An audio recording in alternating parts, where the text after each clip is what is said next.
Top 10 NFL teams according to Colin. Number 10. I thought Seattle, missing their 4 best defensive linemen, looked great. Geno Smith, that dude throws a beautiful ball. It's totally in tune with DK Metcalf. I like their running backs. I mean, I'm sorry. Geno leads the NFL in passing yards, second in completion percentage. Kenneth Walker.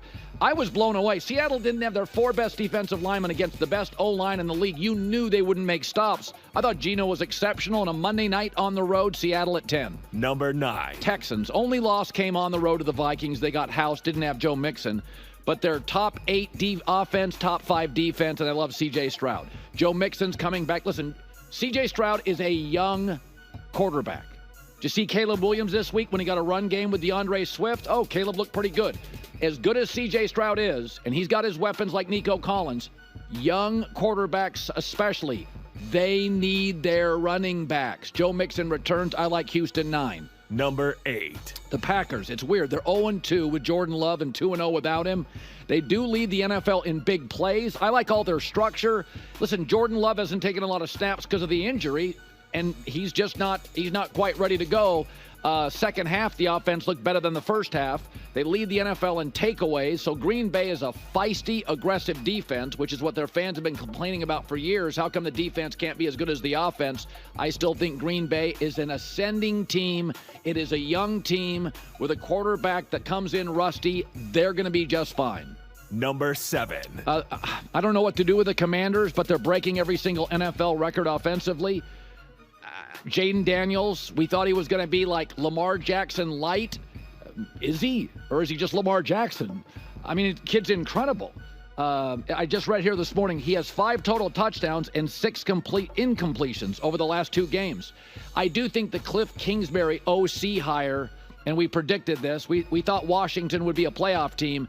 I think all flushing out the bad vibes, the bad owner, bringing an entirely new organization in, owner down. For the first time in a decade, everything is good vibes and positivity. I don't know where it lands. I don't know when the regression is coming. But I thought Arizona was one of the better sides of the week, and they blew them out in Arizona. I'll put Washington at 7. Number 6. I know they won last night, but that defense on the back end. Jared Goff, once again, is the strength of a team, and nobody wants to acknowledge it. In the last 2 weeks, he's completing 88% of his throws. They've got an over-the-top receiver. They have Amon St. Brown. They have 2 backs I like, a great offensive line. Don't trust Dan Campbell in situational football. But here's the reality with Detroit. It is hard not to be a good team when you have a dominating running game and a dominating O-line and a very capable Super Bowl quarterback. They're just going to win a lot of games. They're going to mash a lot of people, and it's not always going to be pretty. I have Detroit at 6. Number 5. Buffalo. Now, they're getting some of their linebackers who were injured back. They were a mess this past week, and they ran into a buzzsaw. It's called Lamar Jackson. He does that at home a lot. He blew out the Niners and the Lions last year in Miami. I'm not selling my Buffalo stock. I think they have offensive balance between Kincaid and James Cook. The rookie receiver looks special to me. I think Buffalo's going to be fine. They've been a roller coaster for years. All Kansas City games look the same. Buffalo doesn't. Buffalo's a little Dallas Cowboy. They're a little Mike Tyson. Knockout or unraveling. That's kind of their DNA. I still think they're good. Buffalo 5. Number 4. San Francisco. So now they're getting their guys back, Debo and Kittle. They don't have Christian McCaffrey, but the reality is they lead the NFL in time of possession. It's still Shanahan, Purdy, Debo, Kittle, Ayuk, Jennings. Come on. When this team is healthy, with or without Christian McCaffrey, it's a really good football team. And again, Fred Warner is playing linebacker at a level we have not seen for a long, long time. San Francisco at 4. Number 3. I'll never sell my Ravens stock. I'll never sell it. They look like the fastest team in the league. If Kansas City's got the fastest defense, they have the fastest offense. And he may never beat Patrick Mahomes. Number 1 total offense with Derrick Henry now. Number 1 rushing offense. They're not very good on the back end. Everybody's got a flaw. You start paying your quarterback huge money, everybody's got a hole. The Chiefs have a wide receiver hole now with Rashee Rice. Ravens have a little bit of a hole. I like Kyle Hamilton. Maybe they have a cornerback issue. But I'm not selling my stock. Derrick Henry leads the league in rushing with Lamar. Baltimore or Buffalo literally looked like they were waving the flag Monday night. Like they had zero answers, 9 yards of play. Number 2. Minnesota, I don't think it's a fluke. I didn't buy into the Saints. I'm not sure if I bought into the Jets after they beat New England. I buy into this team. Everything works. Their defensive coordinator's excellent. Their special teams are consistent. Their offense is amazing. They have the tall Sean McVay as a coach. They're not only 4-0, they're 4-0 against the spread. They're beating people badly. Darnold leads the NFL in touchdown passes, passer rating, and the defense leads the NFL in sacks. It's not a star-studded defense. It's not Kansas City where you can see it completely disrupting people and it's the same 2 or 3 guys. It's Chris Jones every week wreaking havoc. It's not that, but it's good, and it's exceptionally coached, and I have Minnesota at 2. Number 1. Listen, Mahomes is 18-14 when trailing by 10 or more points. That's a silly stat. But the other thing that we have to acknowledge, Rashee Rice had become a really, really elite receiver, and you cross your fingers, but that's trouble. Xavier Worthy's not a volume guy, but he is an over-the-top guy. Are they going to be at the trade deadline in the market for a receiver? I'm not quite sure. They won last year without Worthy. They didn't even have an over-the-top receiver. Again, their structure's so good, but Mahomes has 5 picks, and 4 have been ugly. I just kind of trust him. Every game looks... Okay, so let's talk about this. Let me see if I can get it where it is. There we go. Oh, what the heck? Hold on. Oh, this is always difficult to do. There we go.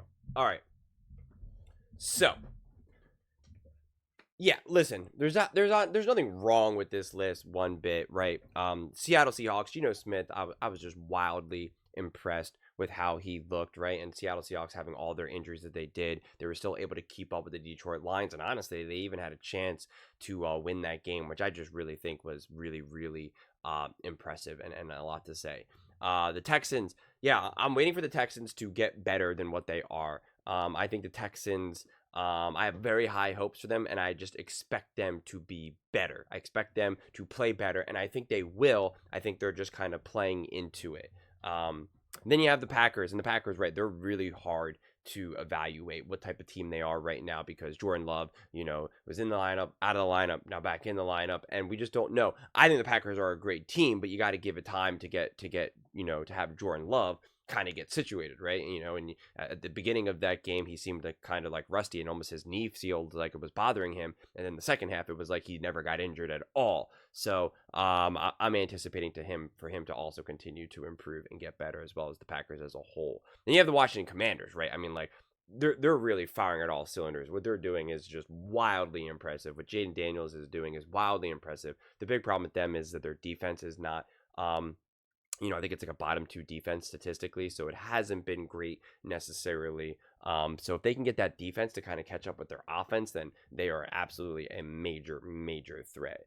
The Detroit Lions, right, they show that their knockout punch can be massive. I mean, their run game is just insane, and when you get that run game going, you have Jared Goff, and he'll be able to just pick you apart. Obviously going 18 for 18, just unreal, but their defense is lacking.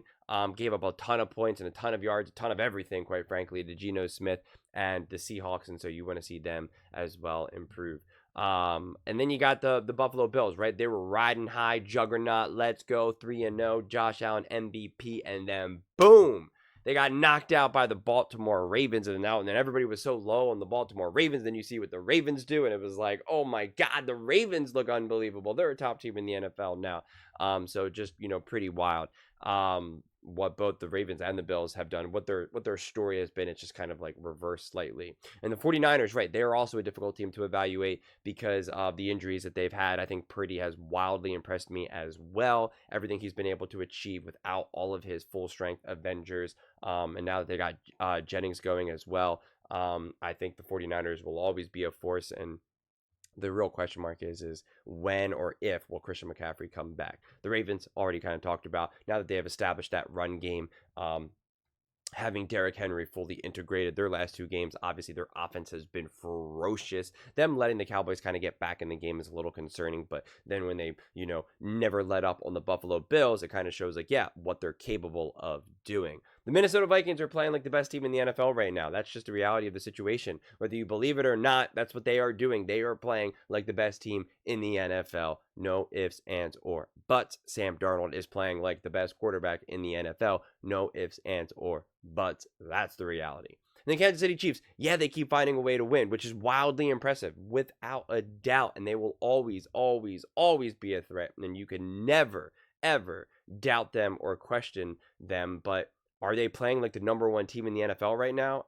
No. No, they are not. And they are just decimated by injury. Patrick Mahomes is playing, honestly, quite frankly, awful. That's just the reality of the situation. He's playing awful. There's no other way to look at it. He's playing awful. And you understand why, right? He's got nothing going. But even that, he's still playing awful. Even when he has a clean pocket, he's just making awful throws as well. So you can't even just always blame his lack of weapons. Like, his decision making is awful. And so will they be able to continue that trend? Kind of hard to imagine. It's like, it feels like if the Ravens play the Chiefs again, it feels like the Ravens could absolutely roll the Chiefs, right? The Bengals have obviously not been that great of a team. The Ravens obviously just got off to a slow start. And then they beat the Falcons, who are quite limited offensively. So it's just the wins that the Chiefs have been able to rip off are just not super impressive to me. It's impressive that they've still been able to find ways to win, and that's a testament to Andy Reid, Patrick Mahomes, Spags, really those three more than anything. And so it's really impressive, but do I think it's going to continue? Probably not. So as you guys know, my rules are, when I do my own list, it's just my list of these 10 teams that I just reorganized. I think it's a little bit more fun to do that. And so I got the Minnesota Vikings, number one team right now. Then I got the Ravens. The Ravens just, if they've truly found their formula to how to win games, then I bet they could just keep going and going and going. Then I still have the Bills, because I still am a firm believer in Josh Allen and the Buffalo Bills and what they're able to do. Then I got the Lions, mainly because, again, that run game is just so ferocious. And if they don't abandon it and don't try to get too cute, it's just so hard to imagine that these other teams will be able to stop them.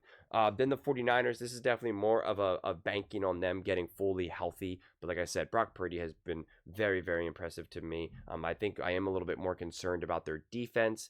Same thing with the Lions, quite frankly. But, that's just where it's at. The Packers, I think the Packers are also a top team. With the Packers, again, it's also just getting Jordan Love situated, getting him feeling healthy. Then I have the Chiefs, because they're just will always strike fear in anyone's eyes as long as you have Andy Reid, Patrick Mahomes, and Spags. It doesn't matter who's out there, whether Pacheco's playing, whether Rice is playing, it doesn't matter. They do have their ways to find a way, and it is quite remarkable. The Texans, CJ Stroud is still lethal. I still think that they haven't fully come together in the way that the Texans have imagined, but that is one of the things. They are a younger team, younger coaches, so it's not hard to imagine that their ability to hit the ground running is going to be slightly inhibited. So I'm not losing too much sleep over the Texans' slowish start, and so I'm still putting them up there. And then the Commanders, right? The Commanders have just knocked it out of the park. Unbelievable, unreal. But their defense, right?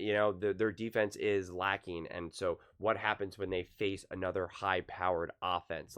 Another high-powered offense. Like, that's what I'm really interested to see what the Commanders can do. But I agree with Colin. We both have been calling them being, being in the playoffs, as well as Jayden Daniels winning Rookie of the Year. And right now, Jayden Daniels is MVP candidate right along with Sam Darnold. And then the Seahawks. Yeah, I mean, it's hard to judge them because of who were the first three teams that they played. And then they finally play like a real legit contender with the Lions, but they have all their injuries. But Geno Smith, I was just wildly impressed with. I really, really was wildly impressed with everything Geno Smith was able to accomplish. He just looked really great. And I think if the Seattle Seahawks do a better job of supporting him, then they can definitely go some places. But those are just my thoughts. I'd absolutely love to hear yours. What do you guys all think about Colin's top 10 or my top 10 or anyone's top 10? Any teams that you think are missing? Any teams that you think need to be removed? Let me know in the comments below. I read every single comment. So whether you agree with me or disagree with me, either way, let's get in some discussions. Let's get in some fights. but ultimately, let's just have some fun. And please do consider subscribing. We are building an amazing community here, and I'd absolutely love to see you part of it. I want to build something that we all genuinely feel connected to, something that we're really excited to be part of. I think we're on our way to doing it. And please don't forget to give this video a thumbs up, as it really does help with the visibility and the algorithm. Thank you so much. See you next time.